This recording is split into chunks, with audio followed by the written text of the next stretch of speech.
we usually used to have that exempt. But we have started, this diocese we have started this sort of exam this year only. And they have to go through a big hurdle. The number one, they have to learn the biblical passages, especially the book of Revelation.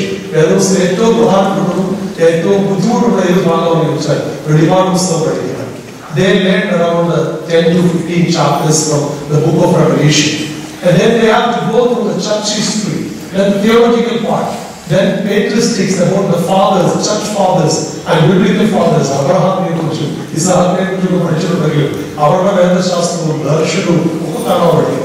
and they have to by heart minimum 3 liturgical songs.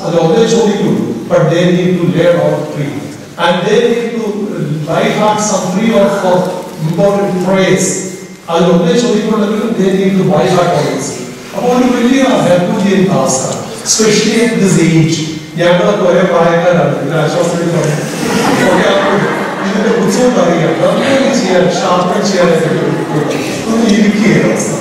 But I really appreciate appreciation rather than our effort.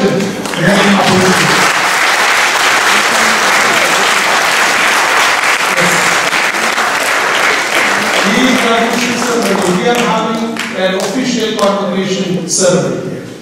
And we do have the chief dress for the day, convocation address. And we do have Alma Jenner here. She was the former Oxford University librarian. And she had been to India, especially in Kerala, at Kalupana for a while. And she is a best friend of mine personally. We usually used to meet together for various meetings of inter-church relations. Now, with a loud applause, let us welcome beloved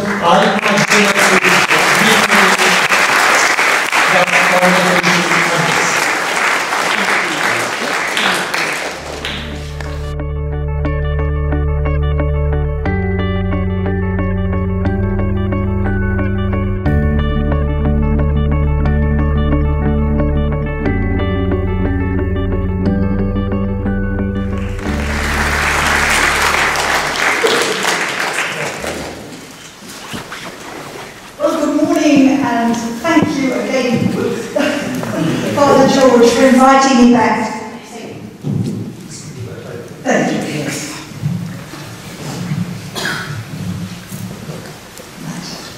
And for welcoming me back to St. Gregorios, and also for extending your welcome to my friends Anna and Ruby from St. Hilda's Anglican Church, Crofton Park. And as Father George explained, I met him at the Interfaith Forum in Lewisham, which exists to promote mutual respect between followers of different faiths and none.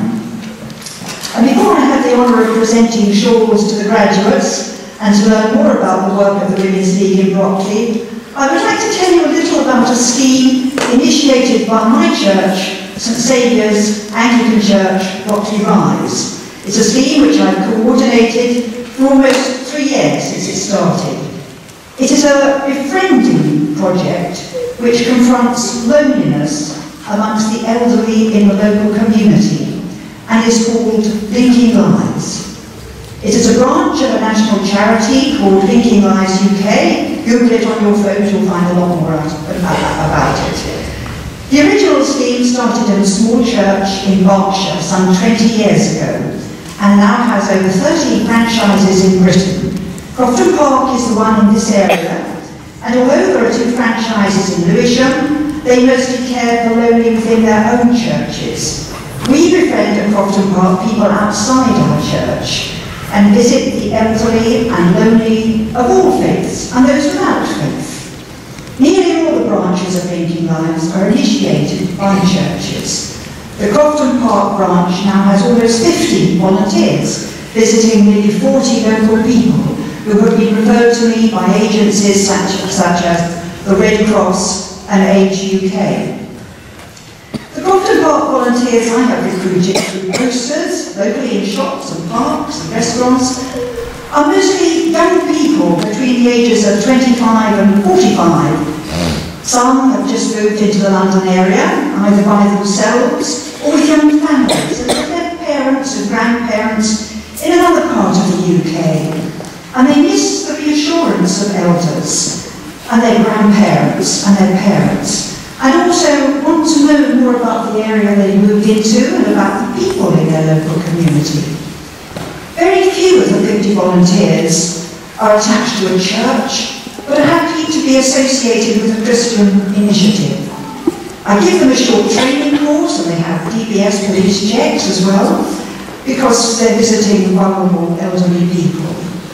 Many of the volunteers I link with elderly clients sometimes appear a most unlikely match, but I search for connections in personality and interests, and have watched amazing friendships evolve, which have been to the benefit of both the client and the befriender.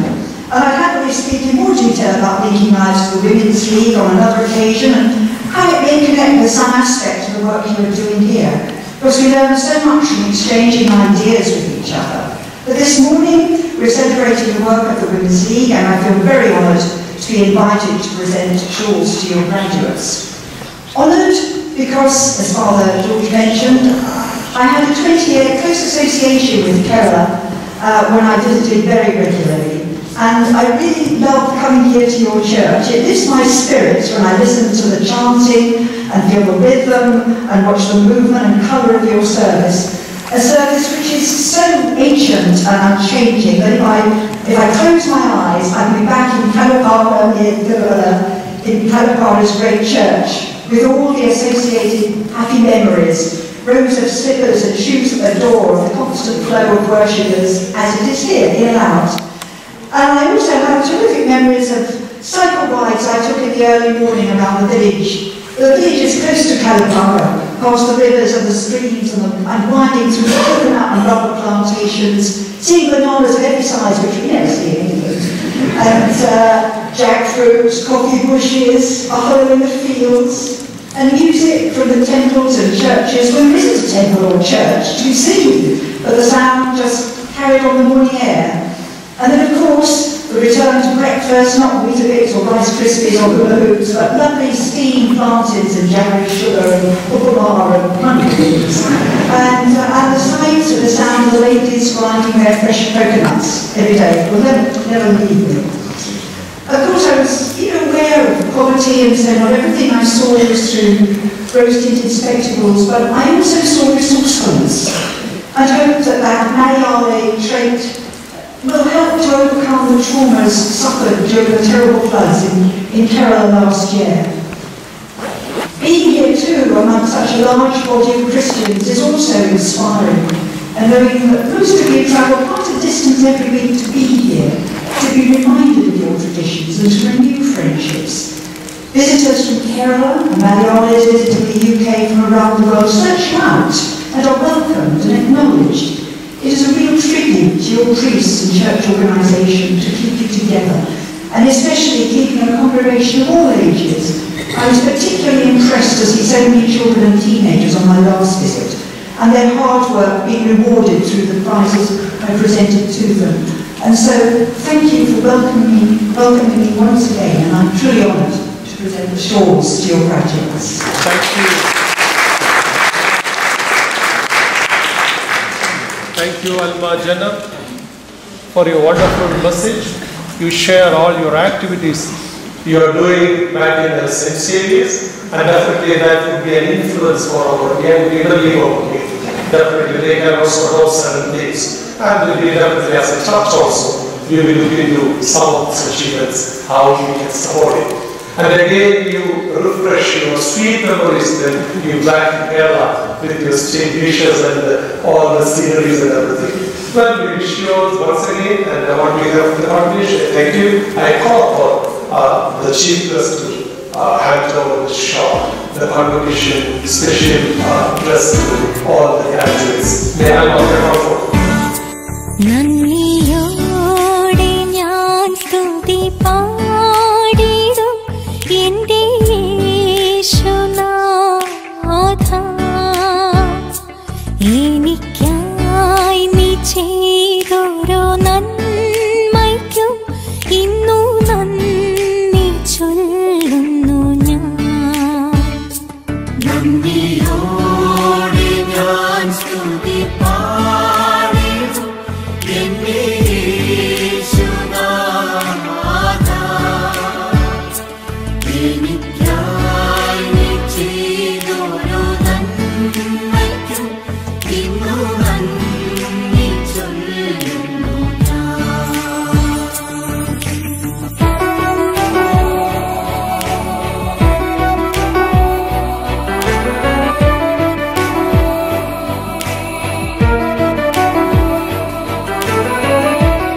ഈ വർഷം UK Europe ഡയസിൽ നമ്മുടെ എല്ലാ സ്റ്റുഡൻസും first class ഡിസ്റ്റിങ്ഷനോടുകൂടിയാണ് പാസ്സായിരിക്കുന്നത്. അത് നമുക്ക് ഏറ്റവും positive ആയിട്ടുള്ള കാര്യമാണ്. അതിനോടൊപ്പം തന്നെ ഈ ഡയസിസിലെ ഏറ്റവും top scorer first rank holder എന്ന് പറയുന്നത് മിസ് ആനി ജെയിൻ. അതിന് സ്പെഷ്യൽ ആയിട്ടുള്ള ഗിഫ്റ്റ് ഈ യൂണിറ്റിൻ്റെത് ഈ അവസരത്തിൽ ഒഫീഷ്യലായിട്ട്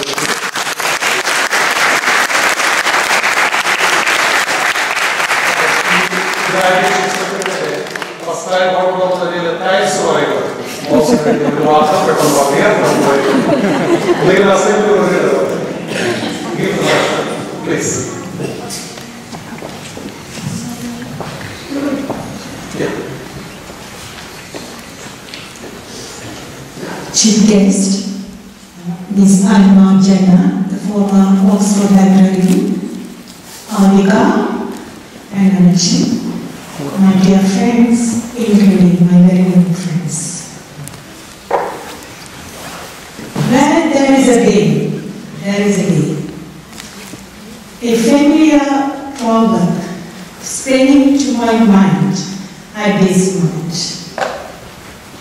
I think it would be more appropriate if I would say at this occasion, where there is a God's will, there is a way.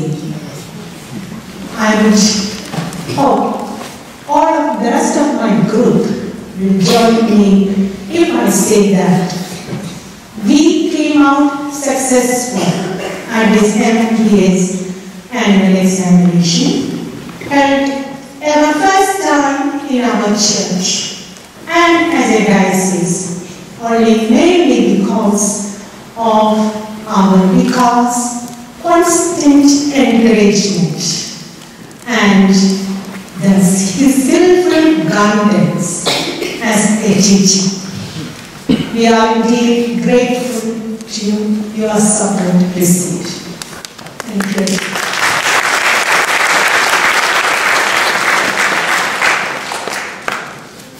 It was enlightening to sit for this exam as it opened up the opportunity to read the Bible a bit more of depth than usual and understand how it failed to form the solid ground for our faith and the Orthodox liturgy. Some of you have asked what we had to study. I am not going into detail as Samajam has already said. The first part was Bible study, which was the book of Revelations, and the second part was the faith study. It was the first time I have ever read the book of Revelations, and I would say I found it one of the toughest books in the books of the books of the Bible. But I learned that it actually reveals the full identity of Christ as the Alpha and the Omega, the beginning and the end. It gives warning as well as hope to the believers. The second part was the faith study, where we were given an MMVS publication written by the Metropolitan of Marthamariam Diocese. It's a good insight if you ever wondered why the Orthodox liturgy is structured and celebrated in a certain way. I would say who have missed to take the exam this time as felt invited Nadani as we heard in the first Gospel of John last week. Come and see. The exam itself was real fun. You know, many of us are put to a written test after many years of our mainstream education. And it was a Herculean task to sit and study and write the exam, although we are exceptionally good to our children to give study tips. And moreover, it was after a long time I had to write in Malayalam. The last time I wrote, it was as a teenage girl of 14 years when I did the secondary school examination. I still remember one of our friends coming out straight from the exam saying, commenting like this, "Ende ammu, Shushrushayon ezhudan petta paade." May I take this opportunity to express my heartfelt thanks to each and every one of you for the love and respect shown towards us. Thank you.